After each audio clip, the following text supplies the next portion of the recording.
guys, welcome back to the channel. I know I've been away for quite a while, but I've recently moved in with my uncle. My parents moved up to Manchester, so it's been a bit of a struggle to record videos, but hopefully from now on we're back and it's going to be a bit more regular videos. And today we're going to be reacting to the last games of NBA Legends.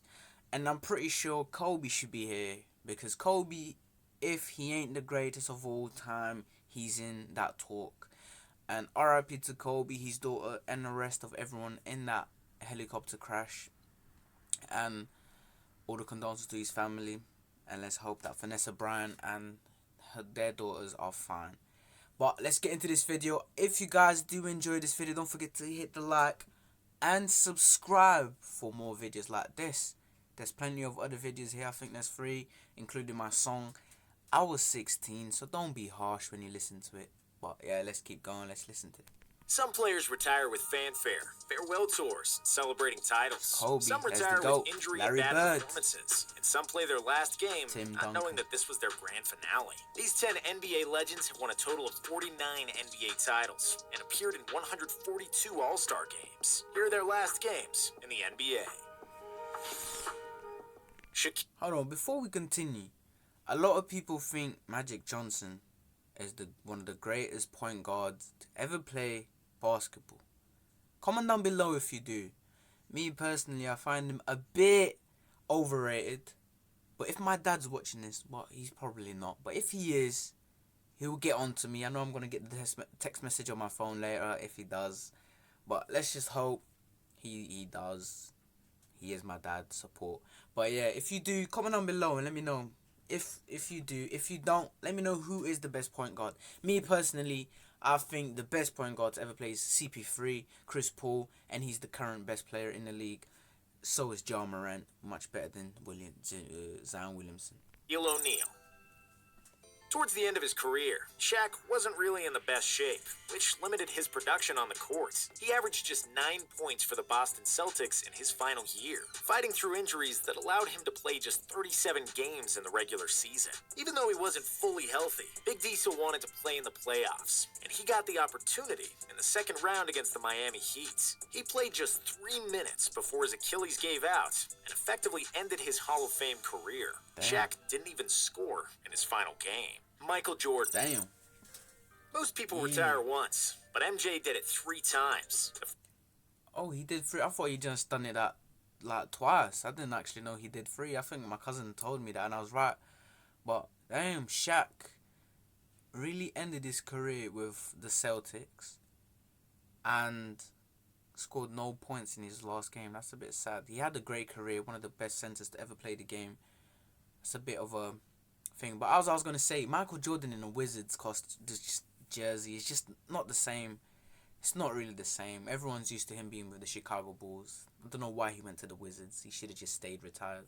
First time in 1993 after his 3rd title. The second time in 1998 after The Last Dance, which proved not to be so last after all. Realizing that retirement is not as fun as playing NBA basketball, MJ was ready to lace him up again in 2001. He wasn't Air Jordan anymore, and he couldn't fly on a regular basis, but he was still good enough to average 20 points per game in the final 2 seasons he played with the Washington Wizards. However, once he broke 40, it was time to retire for good and let Father Time keep his undefeated record. Speaking of records, the Wizards didn't have a good one, and they were outside of the playoff picture. So everybody knew that Jordan's last game would be in the regular season against Allen Iverson and the Philadelphia 76ers. Countless media outlets, celebrities, and NBA legends were in attendance to see MJ's last game and celebrate his illustrious career. That must have However, definitely unlike been a good game. Kobe's, I didn't Jordan's watch it, farewell but it must have been a was good only game. glorious during the pregame festivities. In the game itself, Jordan struggled, scoring just 15 points on 6 of 15 shooting, while Washington ended up losing the game 107 to 87. Wilt Chamberlain. In the 1972-1973 season, Chamberlain averaged 13.2 points and league-leading 18.6 rebounds. With 73% shooting for the season, he'd also set up a field goal percentage record, which stood for 47 years until Mitchell Robinson shot 74% in 2020. Wilt was still dominant. Did not know With that. him and Jerry West, the Lakers got another shot at the title. In the NBA Finals, they were awaited by the New York Knicks, whom the Lakers beat in the previous season. This time, it was the other way around, and the Knicks won their second and last championship in franchise history. Sorry to rub it in, Knicks fans. Although Chamberlain didn't know it yet, it was his last appearance in the NBA, and he left the stage with 23 points and 21 rebounds in the final game. Larry Bird. He was just a beast. The Wilt last was a beast. basketball game Bird ever played was the gold medal game against Croatia at the 1992 Olympics. His last NBA game happened several months earlier, in the second round of the playoffs. Bird was 35 at the time, and he was hampered with a back injury that limited him to only 45 regular season games. Despite the fact he had to stretch for 2 hours before each game to even be able to run, he still averaged 20.2 points, 9.6 rebounds, and 6.8 assists, which earned him his 12th All-Star appearance in 13 seasons. The Celtics played the Cavs in the second round, and despite playing... Hold on, I see I'm in the way. Let's just move up here. That's quite a thing. I'm obviously a Celtics fan, and I love the Phoenix Suns as well because of Chris Paul being there and what he's done there. But yeah, Larry Bird, probably one of the best white players to ever play. In my opinion, the best. One of the best shooters as well. It's unbelievable. Like his career had to end because of back injuries. His back gave out on him, and he had to retire. Now he's a coach. Not as successful as from being a coach than a player, but hey, sometimes you can't do both. You can only do one. The first 3 games without Bird, who also missed an opening round sweep of Indiana, they pushed the Cavs to 7 games. In Game 7, the old and banged up Celtics couldn't hold on, and the game was a blowout. Bird had 12 points, 5 rebounds, and 4 assists in 30 minutes of play, when he was not stretching his back on the sidelines. Not too Kobe bad. Bryant.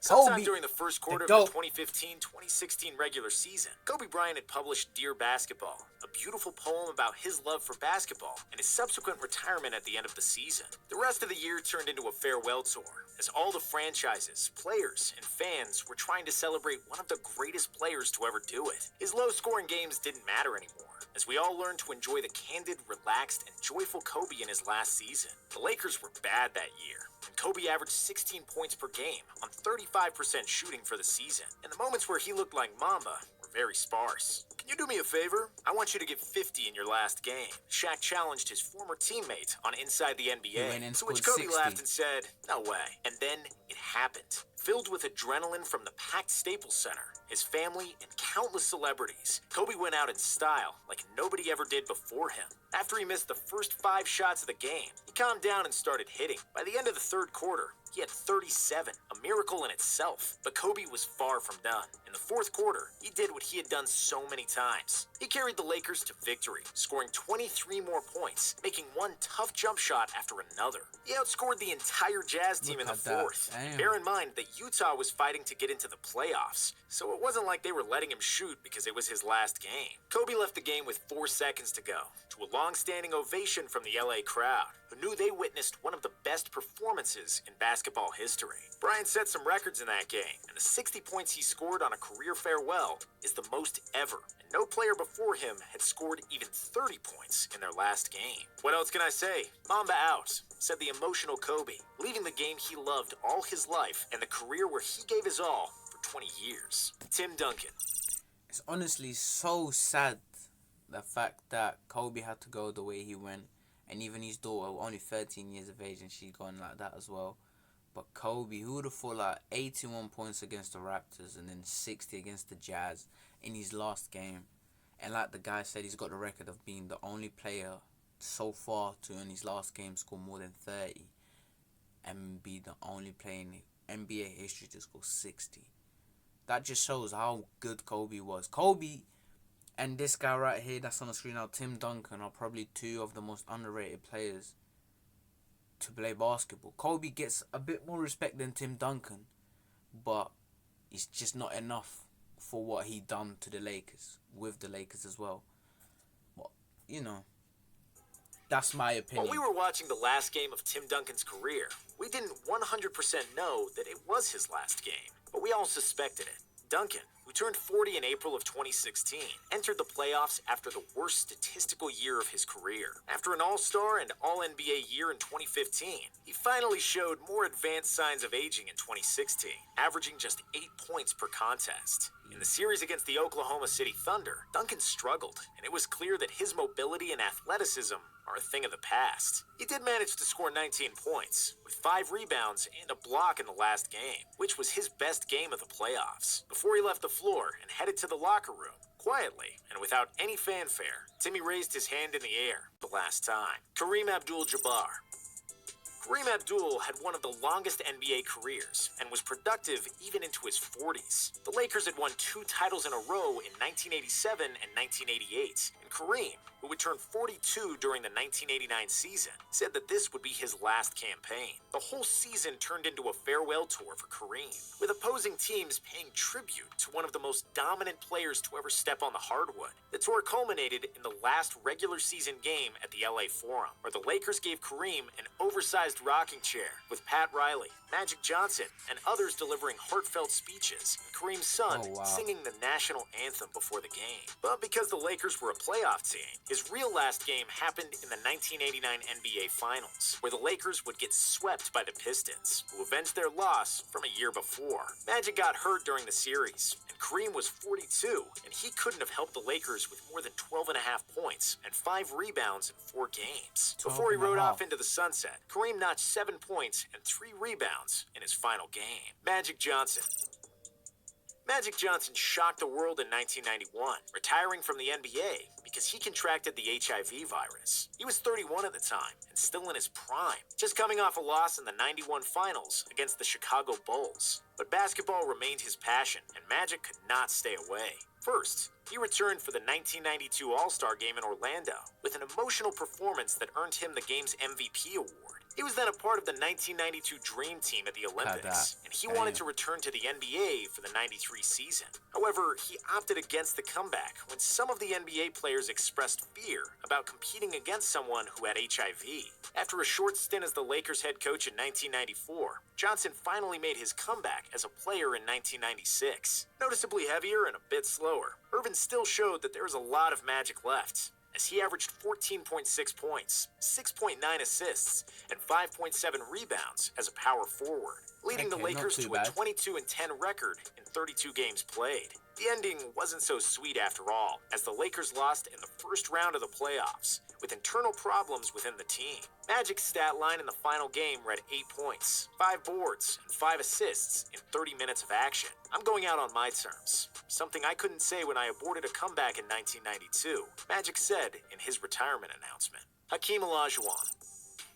After he had spent 17 years of his NBA career as a Houston Rocket, where he was a 12-time All-Star with 2 NBA titles, Hakeem Olajuwon signed for the Toronto Raptors, who offered him more money. It was weird to see Hakeem in a Raptors jersey, just like it was weird to see him averaging 7 points per game. The Raptors had a good team, but without an injured Vince Carter and the aging Olajuwon, they lost in the first round of the playoffs to the Pistons. Hakeem played just 15 minutes in the deciding game of the series, scoring 8 points with 4 rebounds. Bill Russell.